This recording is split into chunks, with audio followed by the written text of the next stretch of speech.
সেবাসঙ্গনে বসে মুকুন্দ দত্ত আর বাসু ঘোষ বৈষ্ণব পদকবি তারা কি করছেন? ওই যে রঘুনন্দনের পিতা তিনি হলেন মুকুন্দ দত্ত, আর বাসু ঘোষ সেবাসঙ্গনে বসে গৌর গুণমঙ্গল কীর্তন করছেন। গৌরমঙ্গল যারা করে জগতের সর্বমঙ্গল তাদের হয়ে যায়। নিতাই গৌর হরি বল হরি বল। আর আমার গৌরের অমঙ্গল যারা করে তাদের কুমঙ্গল লেগে যায়। নিতাই গৌর হরি বল হরি বল। আছে না কিছু গৌর বিমুখী মানুষ, আমায়রা আমার গৌরকে ভালোবাসে না, এমন কিছু মানুষ আছে না?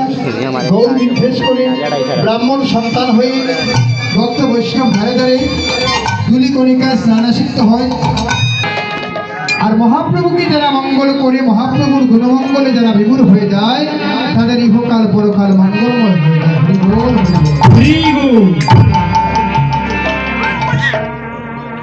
তাদের কি হয় মা?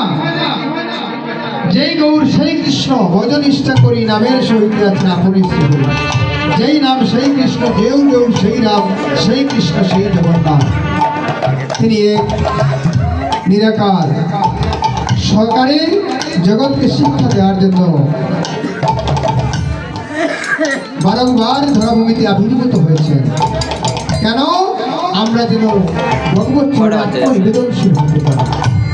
তবে সর্বযুগের ভগবান আর কলির যুগের ভগবান সমান নয়। সর্বযুগের ভগবান, তিন যুগের ভগবান ছিলেন ঐশ্বর্যপূর্ণ, আর কলির ভগবান ছিলেন ঐশ্বর্য শূন্য। এই কলির ভগবান ঐশ্বর্য নিয়ে আসেননি, কি এসেছেন? প্রেম, নাম, ভক্তি, শ্রদ্ধা। এই ভগবানকে যদি ভালো না বাসতে পারি তাহলে দুর্লভ মনুষ্য জন্ম পিতা হয়ে গেল। তাই সবার ছেড়ে নিবেদন রাখবো, আমাদের কোথায় যেতে হবে মা? এই যে 84 লক্ষ দুনিয়া আবর্তন করে আমরা দুর্লভ মনুষ্য জন্ম প্রাপ্তি লাভ করি। এই জন্মের পরিসমাপ্তি হলো বৈকুণ্ঠ ধাম।